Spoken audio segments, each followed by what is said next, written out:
Oke Pak, saya mau menanyakan terkait surat edaran oleh Mahkamah Agung terkait masalah PK salah satu mungkin seseorang yang dianggap tadi tidak bisa lagi, itu seperti apa Pak putusannya ataupun surat edaran itu Pak?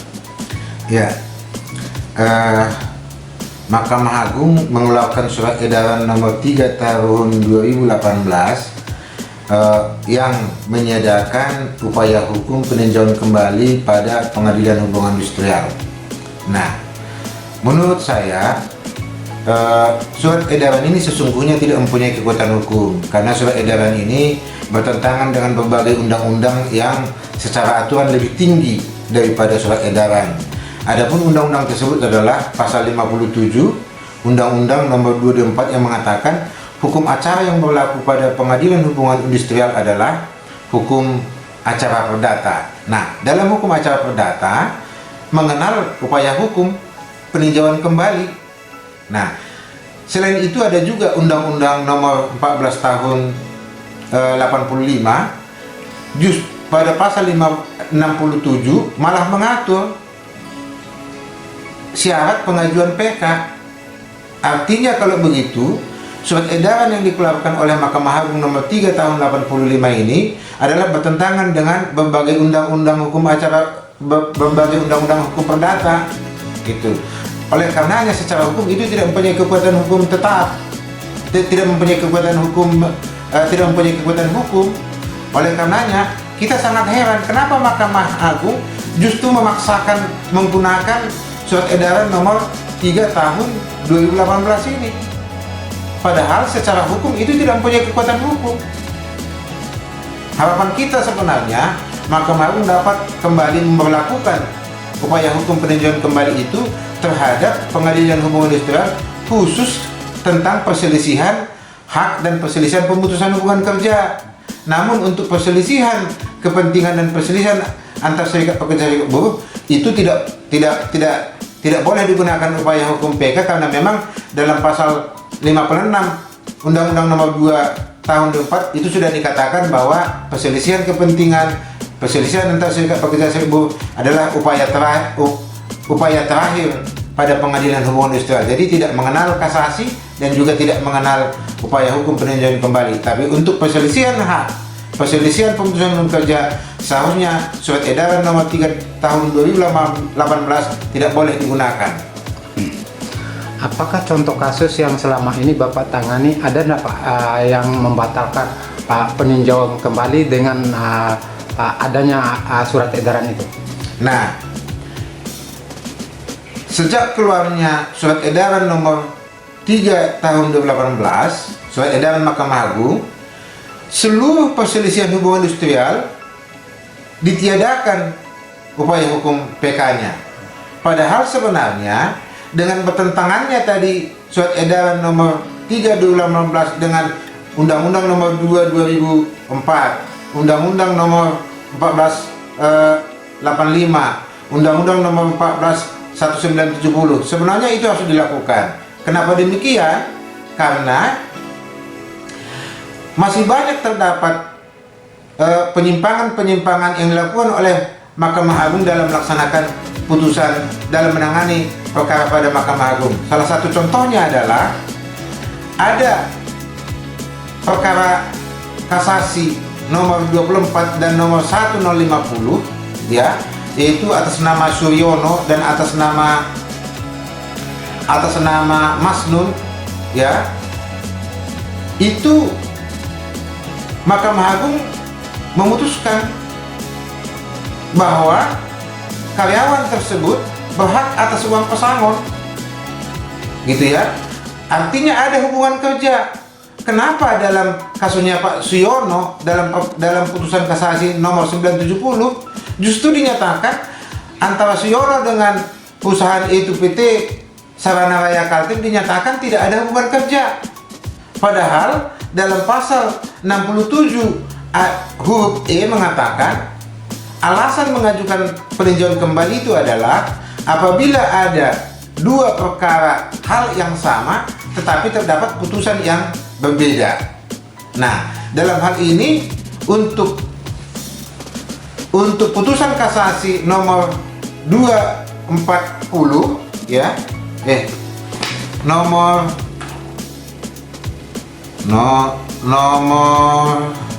tunggu ya.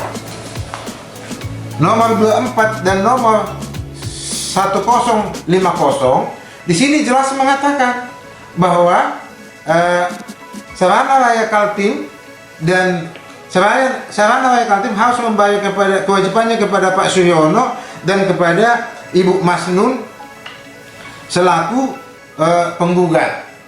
Nah, tapi dengan kasus Suryono dalam perkara 970 ini, putusan kasasi justru mengatakan tidak ada hubungan kerja. Nah, ini terdapat dua putusan, ada dua putusan Mahkamah Agung yang satu sama lain bertentangan. Satu sisi mengatakan bahwa perusahaan harus membayar uang pesangon. Satu sisi dalam perkara dalam putusan Mahkamah Agung nomor 970 mengatakan tidak ada hubungan kerja. Padahal dalam perkara 97 yaitu dengan Pak Suryono dengan Masnun ataupun dengan Suryono, mereka sama-sama sebagai karyawan driver truk ekspedisi. Nah, artinya inilah pertentangan. Nah, dengan adanya surat edaran Mahkamah Agung nomor 3 tahun 2018 tersebut, maka dalam hal terdapat kekeliruan majelis hakim seperti ini, maka tidak boleh lagi kita tempuh upaya hukum untuk memperbaiki putusan tersebut. Padahal tujuan kita membawa kasus ini kepada Mahkamah Agung untuk mendapatkan keadilan dan kebenaran. Nah, ya. Ini Pak sedikit, ada dua kasus tadi dengan kasus yang terakhir, karena ada tiga. Iya. Apakah dengan adanya surat edaran itu mana yang duluan Pak dengan persoalan kasus yang kedua, satu dan kedua itu? Nah, dalam perkara nomor 24 memang putusan Mahkamah Agung ini lebih dahulu dari surat edaran. Tapi dalam putusan Mahkamah Agung nomor 1050 lebih, artinya putusan ini keluar setelah ada setelah ada surat edaran Mahkamah Agung nomor 3/2018. Tapi bagi saya tidak perlu sebenarnya dipersoalkan apakah sebelum surat edaran atau sesudah. Tapi pada intinya bahwa kewenangan mengajukan PK itu dilindungi oleh undang-undang, maka seharusnya siapapun yang merasa dirugikan akibat putusan pengadilan hubungan industrial atau pada pengadilan Mahkamah Agung, jika memang syarat untuk mengajukan PK itu terpenuhi, maka seharusnya itu dilindungi dan dijamin. Dan menurut Bapak, surat edaran dan putusan itu apakah dalam artinya menurut Bapak cacat hukum atau seperti apa Pak? Kalau menurut saya jelas itu cacat hukum karena bertentangan dengan undang-undang atau peraturan perundang-undangan yang ada di atasnya. Hal tersebut diatur dalam pasal 7 Undang-Undang nomor 12 tahun 2021. Artinya peraturan yang lebih kedudukannya itu lebih rendah tidak boleh bertentangan dengan peraturan perundang-undangan yang lebih tinggi di atasnya. Nah, kalau demikian halnya, bagaimana mungkin surat edaran bisa mengalahkan atau bisa membatalkan isi undang-undang? Ini yang menurut kita sangat aneh. Mengapa produk hukum seperti ini justru oleh Mahkamah Agung dibuat menjadi dasar hukum dalam menyediakan upaya hukum peninjauan kembali. Nah, mengapa saya menempuh upaya hukum peninjauan kembali terhadap putusan Mahkamah Agung nomor 970 ini? Selain ada dua putusan Mahkamah Agung yang perihal yang sama tapi bertentangan satu sama lain, juga terdapat dugaan kehilapan majelis hakim yang menangani perkara, di mana dua alat bukti yang diajukan, yang satu diajukan oleh kami sebagai penggugat, yang satu diajukan oleh CP Sarana Raya Kaltim, justru tidak dipertimbangkan dalam putusan. Alat bukti yang kami ajukan adalah kartu BPJS daripada Suyono. Ini membuktikan bahwa sebenarnya CP Sarana Raya Kaltim sebenarnya sudah mengakui bahwa antara CP Sarana Raya Kaltim dengan saudara Suyono sebenarnya terdapat hubungan kerja. Karena kalau tidak terdapat hubungan kerja, tidak mungkin Suyono dimasukkan sebagai peserta BPJS. Nah, itulah yang kita masukkan dalam perkara itu sebagai alat bukti P2. Nah, begitu juga halnya bukti T2, yaitu bukti daripada CP Sarana Raya Kaltim membuat bukti itu berupa bukti T2 yang menerangkan bahwa CP Sarana Raya Kaltim telah memberikan wajib lapornya kepada Disnaker Provinsi Kalimantan Timur bahwa Suyono ini merupakan karyawannya yang disebut dengan status harian lepas, padahal masa kerjanya sudah 19 tahun ke atas. Nah, dari bukti P2 dan T2 ini sebenarnya sudah sangat jelas bahwa antara CP Sarana Raya Kaltim dengan Suyono sudah terdapat hubungan kerja. Namun Mahkamah Agung mengatakan antara Suyono dengan CP Sarana Raya Kaltim tidak terdapat hubungan kerja.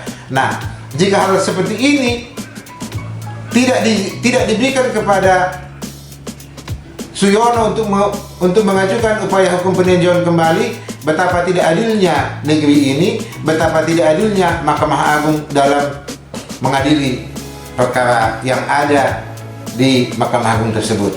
Tapi persoalan itu Pak, dari pihak perusahaan sendiri sudah menyakui bahwa Suyono atau karyawan dia. Betul, memang dalam menjawab pada pengadilan hubungan industrial, CP Sarana Raya Kaltim memang membantah tidak terdapat hubungan kerja, dan itu katanya masuk ke hubungan kemitraan. Tapi sebenarnya berdasarkan bukti T2 tadi yang diajukan oleh tergugat sendiri, justru sebenarnya dia sudah mengakui bahwa antara Suyono dengan CP Sarana Raya Kaltim sudah terdapat hubungan kerja. Jadi keputusan yang terakhir Pak, bahwa pengadilan menyatakan bahwa tidak bisa diajukan PK oleh karena tidak ada hubungan kerja tadi. Karena surat edaran nomor 3 tahun 85. Oh, berdasarkan iya, karena mereka memutuskan dalam putusan Mahkamah Agung itu nomor 970 itu bahwa antara Suyono dengan Sarana Raya Kaltim itu tidak terdapat hubungan kerja. Berdasarkan surat edaran itu. Kalau mengatakan tidak ada hubungan kerja itu berdasarkan pertimbangan majelis hakim. Nah, pertimbangan majelis hakim itulah yang kita lawan, yang kita tidak sependapat. Bagaimana mungkin mereka mengatakan tidak ada hubungan kerja, padahal alat bukti P2 mengatakan berupa BPJS sudah jelas mengatakan itu sebagai hubungan kerja. Alat bukti T2 yaitu wajib lapor, di mana Sarana Raya Kaltim sendiri sudah mengakui bahwa Suyono adalah karyawan CP Sarana Raya Kaltim dengan status harian lepas. Artinya kan terdapat hubungan kerja. Tapi mengapa majelis hakim daripada Mahkamah Agung dan majelis hakim pada pengadilan hubungan industrial mengatakan tidak ada hubungan kerja? Jadi harapan terakhir mungkin Pak terkait dengan surat edaran itu apa? Harapan kami adalah yang merasa sangat dirugikan dengan putusan tersebut. Kami meminta dengan sangat kiranya Mahkamah Agung mengakui upaya hukum peninjauan kembali sepanjang itu menyangkut perselisihan hak dan perselisihan pemutusan hubungan kerja, dan syarat mengajukan PK tersebut sesuai dengan yang diatur pada pasal 67 Undang-Undang Nomor 14 Tahun 85. Kedua, oleh karenanya kita meminta supaya permohonan peninjauan kembali yang dahulu sudah disetujui namun dibatalkan kembali dapat diterima kembali dan dapat diproses. Kedua, kita meminta kepada Mahkamah Agung untuk dapat memeriksa majelis hakim yang menangani perkara ini, baik pada Pengadilan Hubungan Industrial maupun pada Mahkamah Agung. Karena bagi kita pertimbangan majelis hakim yang seperti ini sangat diragukan dan sama sekali tidak memenuhi unsur-unsur pembuktian.